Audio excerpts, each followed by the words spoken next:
इस मुल्क के संविधान पर किसी एक तबके ने सबसे ज्यादा यकीन किया तो वो मुसलमानों का तबका था। हिंदुस्तान में पिछले 10 साल में किसी वक्त संसद सबसे महत्वपूर्ण थी, इस वक्त सबसे महत्वपूर्ण अदालत हो गई। कानून संसद बनाती है, विधायिका बनाती है, लेकिन हर कानून की जांच संविधान की कसौटी पर की जा सकती है। ये सब के सब मुसलमान जिन पर जुल्म किया जा रहा है, वो ये बतला रहे हैं कि हमने संविधान पर विश्वास नहीं छोड़ा है कि संविधान में जो नागरिकता का उसूल है, क्या वो उसूल के साथ है या उसके खिलाफ है, इसका फैसला होना चाहिए। लेकिन उसकी मुखालफत को ही जुर्म करार दिया गया और उसकी मुखालफत को मुल्क के खिलाफ साजिश करार दिया गया। कानून के साथ जो दूसरा लफ्ज़ है उसको याद रखना ज़रूरी है, वह है इंसाफ।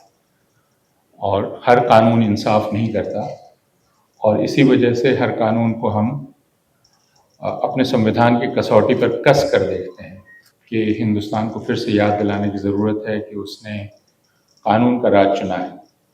और कानून का राज उसे कहते हैं जिसमें कानून की निगाह में सब बराबर होते हैं और समाज में किसी को यह एहसास न हो कि कानून उसके खिलाफ है।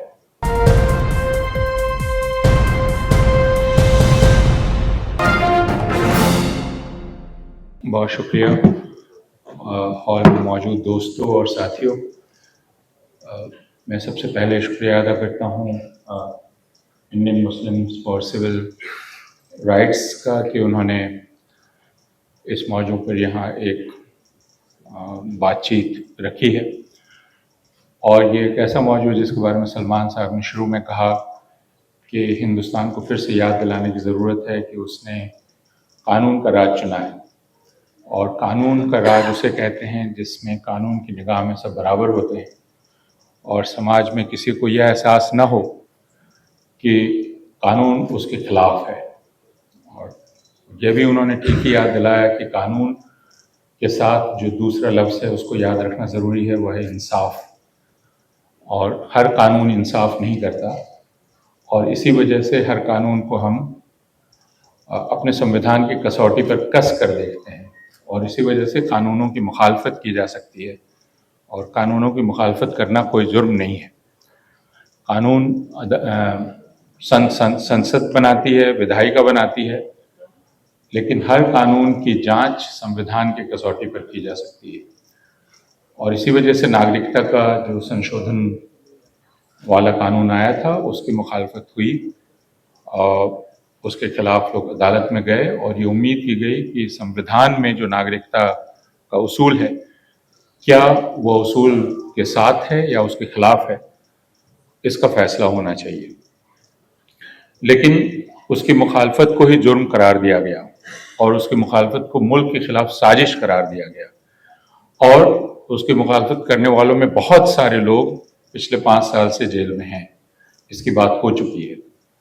लेकिन मैं एक दूसरी बात कहना चाहता हूँ। मैं ये कहना चाहता हूँ कि अगर पिछले 11 बरस के हिंदुस्तान के इतिहास को बाद में देखा जाएगा और हम उम्मीद करें कि यह और लंबा नहीं खींचेगा यह दौर, ये उम्मीद तो हम कर सकते हैं। इस दौर का इतिहास तो लिखा ही जाएगा कभी न कभी। तो इस इतिहास में इस बात को नोट किया जाएगा कि अगर इस मुल्क के संविधान पर किसी एक तबके ने सबसे ज्यादा यकीन किया तो वो मुसलमानों का तबका था। उसने अदालतों पर भरोसा नहीं छोड़ा, उसने इंसाफ की लड़ाई नहीं छोड़ी और इसमें शर्त सिर्फ यह न थी कि वो बहुत ही तालीम याफ्ता हो, बल्कि मैंने वैसे लोगों को देखा है जिन्होंने अक्षर का मुंह नहीं देखा लेकिन जिन्हें मालूम है कि इंसाफ क्या है। और इस वजह से कितनी ही तारीखें आप लगाते जाएं और उनके खिलाफ कोर्ट में कितना ही माहौल, कितना ही हॉस्टाइल क्यों ना हो, वो गवाही देने के लिए भी आते हैं और वो इंसाफ लेने के लिए भी आते हैं।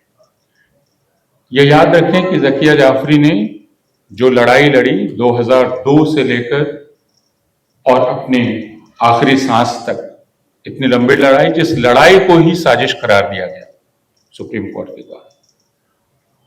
या बिल्किस बानो ने जो लड़ाई लड़ी, या हापुड़ के मॉब लिंचिंग के शिकार उस शख्स के रिश्तेदार ने लड़ाई लड़ी, या बहुत सारे लोग जो अदालतों में हैं, ये सब के सब मुसलमान जो जिन पर जुल्म किया जा रहा है, वो ये बतला रहे हैं कि हमने संविधान पर विश्वास नहीं छोड़ा है, हम उस रास्ते लड़ रहे हैं। हमने जमहूरियत का यकीन नहीं छोड़ा है और हमने संविधान पर यकीन नहीं छोड़ा है। तो इस वक्त अगर कोई हिंदुस्तान के संविधान में भरोसा कायम किए हुए है, तो मैं ये कह सकता हूं, और ये मैं इसलिए कह रहा हूं कि ये Indian Muslim for civil rights की मीटिंग है, बल्कि मैं इसको मानता हूं कि यह भरोसा सिर्फ मुसलमानों ने बनाकर रखा है। इस लड़ाई में बहुत सारे लोग शामिल हैं और हमें मालूम नहीं कि यह लड़ाई क्या रुख लेगी, किस तरफ जाएगी, किस वक्त यह लड़ाई एक मुकाम हासिल करेगी, यह हमें नहीं मालूम। लेकिन हम सबको मालूम है कि यह इंसाफ की लड़ाई है, इसलिए इस लड़ाई से बाहर होने का कोई सवाल ही नहीं होता। इसका नतीजा क्या होगा, यह एक अलग मसला है, लेकिन इस लड़ाई से जो अलग हो जाए वो किस किस्म का इंसान होगा, ये उसके सोचने की बात है। तो हमारे और इस वक्त मैं एक अध्यापक हूं, लेकिन मुझे लगता है कि इस वक्त हिंदुस्तान में पिछले 10 साल में किसी वक्त संसद सबसे महत्वपूर्ण थी, इस वक्त सबसे महत्वपूर्ण अदालत हो गई। हम हमेशा अपने वकील दोस्तों का मुंह ताकते हैं और उसके बाद हम हमेशा देखते हैं कि ये बेंच कौन सी है, और उसके आगे हम नहीं जाना चाहते, मैं नहीं जाना चाहता। जिस वक्त मुल्क में लोग यह देखने लगे कि बेंच यह है तो इंसाफ होगा और बेंच यह नहीं है तो इंसाफ नहीं होगा, उस वक्त मानना चाहिए कि कानून का राज खतरे में है। और उस यकीन को बहाल करना वापस यह अदालत का काम है और यह उसके अख्तियार में है, और वो यह कह के नहीं निकल सकती कि नहीं अभी तो इनका राज है। तो मैं बस आप सबका शुक्रिया अदा करता हूं। इस लड़ाई में हम सारे लोग साथ हैं। जैसा मैंने कहा कि कितनी लंबी चलेगी, कहां तक चलेगी, किस मुकाम पर पहुंचेगी, ये हम नहीं कह सकते, लेकिन ये लड़ाई लड़ी जानी चाहिए, इसलिए हम इसमें शामिल हैं। शुक्रिया।